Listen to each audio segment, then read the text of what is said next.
Buenas, como estão os nobres liliputianos? Hoje a gente vai falar do desenho que desafiou Branca de Neve e os Sete Anões. Tá? A gente sabe que a Disney, desde o seu início, né, dos longas animados, sempre trouxe, adaptou, né, para animação, clássicos, né, infanto-juvenis, histórias, contos de fadas. Né? A gente tem, por exemplo, Alice no País das Maravilhas, a gente tem Peter Pan, os contos de fadas mesmo da Branca de Neve, da Cinderela, etc. Tem uma história em particular que a Disney nunca adaptou para um longa animado. E a gente vai entender um pouquinho por que agora. Tá? Eu estou falando de As Aventuras de Gulliver. A Disney nunca fez um longa animado do Gulliver, porque depois que ele lançou Branca de Neve e os Sete Anões, que foi a primeira animação longa da história, e foi um enorme sucesso, um estúdio rival chamado Fleischer Studios, em 1939, lançou esse desenho aqui, As Viagens de Gulliver. Tá? Fleischer Studios era um concorrente direto da Disney, tá? Batia de frente no final da década de 30, e tinha no seu cast, assim, né, entre as suas propriedades, assim, tinha Betty Boop, tinha o Popeye, tinha o desenho maravilhoso do Superman, que é uma referência até hoje, assim, de uma animação clássica, que vale a pena dar uma conferida, assim, assistir um episódio 2 que vocês vão ver um primor, assim, de animação. As Viagens de Gulliver foi uma grande aposta da Fleischer para bater de frente com a Disney, né? Meio que seguindo no sucesso, assim, né? Tentando capitalizar um pouco ainda daquela onda, e praticamente levou o estúdio à falência. Tá? Então vamos voltar um pouquinho. A história das Viagens de Gulliver, às vezes as Aventuras de Gulliver, eu posso até me confundir aqui porque aparecem os dois nomes. Foi escrita em 1726 por um sujeito chamado Jonathan Swift. Ela traz a história do Lemuel Gulliver, tá? Que é um viajante, né? Ele é um marinheiro, um viajante e tal, um náufrago, que acaba passando por diferentes ilhas, diferentes reinos, diferentes povos. A primeira história é a mais conhecida, quando ele chega na terra de Lilliput, onde os habitantes são diminutos, são homúnculos. E aí ele vai dar na praia, a gente tem aquela cena que todo mundo se lembra do Gulliver todo amarrado, os homenzinhos de volta, tal, né? Mas o Gulliver ele tem outras aventuras no livro. Tá? O livro é mais grossinho. Na segunda aventura dele ele se vê numa terra de gigantes. Aí depois ele vai para uma terra de imortais, onde tem filósofos. Aí na última aventura ele vai para uma terra de cavalos falantes, cavalos inteligentes. E o livro todo foi feito de uma forma assim satírica, com a sociedade da época. Tá? Então, como eu falei, as viagens de Gulliver foi uma grande aposta, eles jogaram todas as fichas deles nessa animação aqui, tanto que eles triplicaram a equipe deles, de animadores, tá? de 200 passou para 700, eles foram para um novo estúdio muito maior. A Paramount, se eu não me engano, deu uma grana, né? Ajudou a financiar o projeto.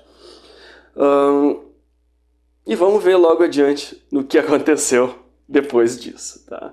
A trama, ou melhor, fiapo de trama, tá? Porque a história ela é muito simples. Tá? Tem dois reis que se encontram para combinar o casamento dos seus filhos, os dois príncipes. Né? Cada um de um reino, vão unir os dois reinos, um reino é Lilliput, o outro eu não me lembro do nome e tal.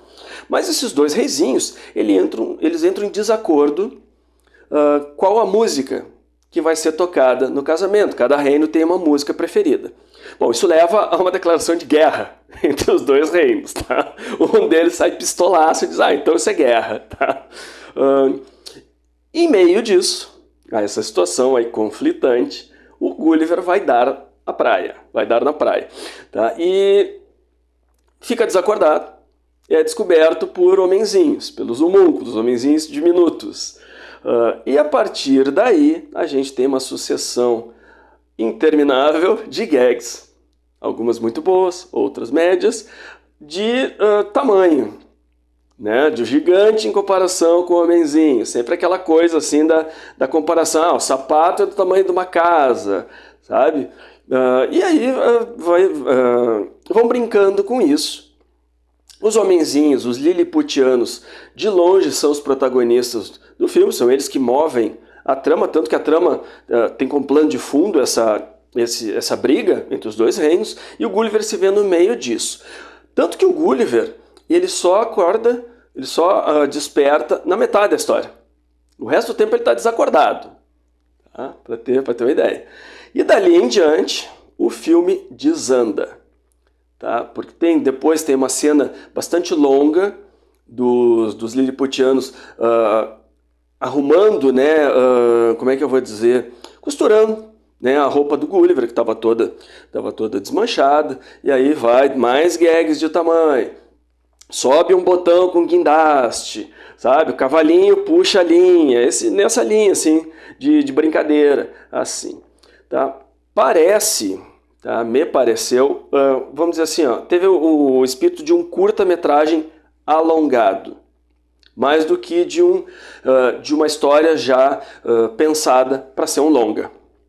Tá?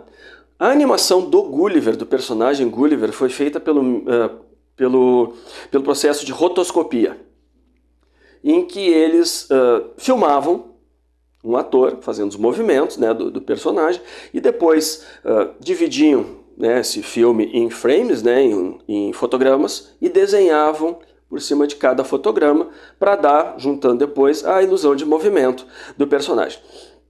Só que assim, muito realista, a impressão que a gente tem é que, primeiro, o personagem não encaixa junto com os outros, tá, que são bem cartunescos, assim, no estilo bem Betty Boop. E o segundo, o movimento do personagem é bizarro.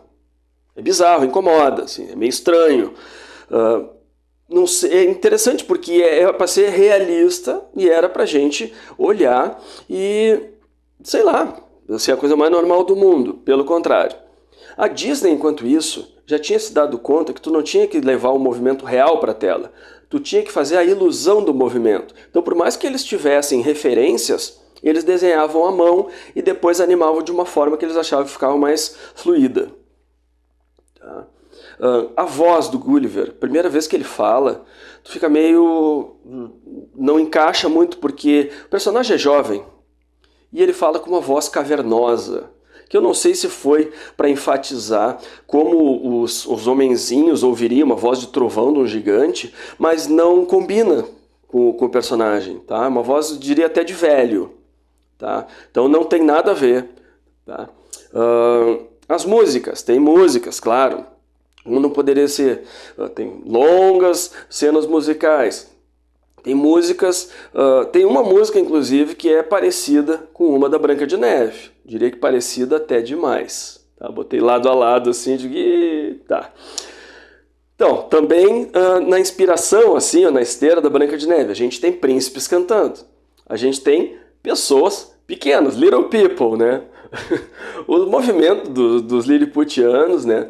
Ele tem um pouco daquela técnica, né, daquele formato assim, que era dos braços de espaguete. O que é isso? Não tem cotovelo, é um bracinho assim, curvinho, que fica se mexendo que nem um polvo. Que era uma animação da época, volto a dizer, da Betty Boop e tal, né? E a Disney já estava, sei lá, milhas de distância, porque eles tinham contratado artistas com formação clássica, para ensinar os animadores deles. Tá? Então, assim, não tem comparação. Tá? Branca de Neve tá em outra prateleira. E a diferença não é nem tão pouco técnica. Tá? É de história, de contar bem a história. Tá? Falta história no Gulliver, falta alma. Tá? Tu não te... Os homenzinhos são muito simpáticos. O Gulliver passa o tempo inteiro olhando para baixo e rindo. Não faz nada, realmente, ele não faz nada. Apesar de ter algumas cenas legais, assim, principalmente no final, que são um pouco mais épicas. Só que assim, Branca de Neve fez o povo chorar no cinema. Tá? O Disney, na estreia, inclusive, né, ele estava com medo do que ia acontecer, porque ele estava fazendo uma coisa que era sem precedentes. E ele estava do lado da mulher dele, da Lillian, né? E aí teve um momento que estava se encaminhando para o final, que ele falou assim, bom, eu fiz eles rirem. Agora eu quero ver se eu consigo fazer eles chorarem. E na cena que a Branca de Neve tá no esquife dela, né, no caixão de vidro, e os anõezinhos estão em volta, deu um silêncio sepulcral no cinema. De repente, ele começa a ouvir assim, ó, um fungado aqui, um murmúrio ali, e de repente o cinema inteiro tava chorando. Tá? E aí ele viu que ele tinha atingido o objetivo dele, foi um enorme sucesso, tal, possibilitou a ele comprar estúdios novos, mas enfim, Branca de Neve e os Sete Anões não estão falando da Branca de Neve, mas do Gulliver. O Gulliver, para minha surpresa, né, como o segundo desenho animado longa da história, eu achava que ele tinha sido um enorme fracasso. Mas não, ele foi um sucesso na época. Foi um sucesso. Só que ele não se pagou, porque o investimento do estúdio foi enorme e ele não conseguiu recuperar esse investimento. Tanto que o estúdio Fleischer, depois de poucos anos, ele fechou, foi à falência, né? Foi à bancarrota. Tá? Hoje, As Viagens de Gulliver está em domínio público, tá? Qualquer um pode assistir, eu estou deixando aqui na descrição o link, se vocês quiserem conferir. Tá? O segundo longa da história, né, super importante, hoje é praticamente esquecido pela maioria das pessoas. Não sei se vocês conheciam, eu já tinha ouvido falar, né, fazia ideia da existência dele, mas nunca tinha me animado a assistir. Uma oportunidade legal que o canal tem me oportunizado, essa é uma oportunidade que tem oportunizado. Tá? Sigam também o canal Os Livros e Filmes da Bá, com livros e histórias em geral de terror. E eu vou deixar vocês com um adágio popular que é extremamente óbvio, mas eu acho que se encaixa perfeitamente a esse caso, que é: tamanho não é documento. Até logo mais, buenas!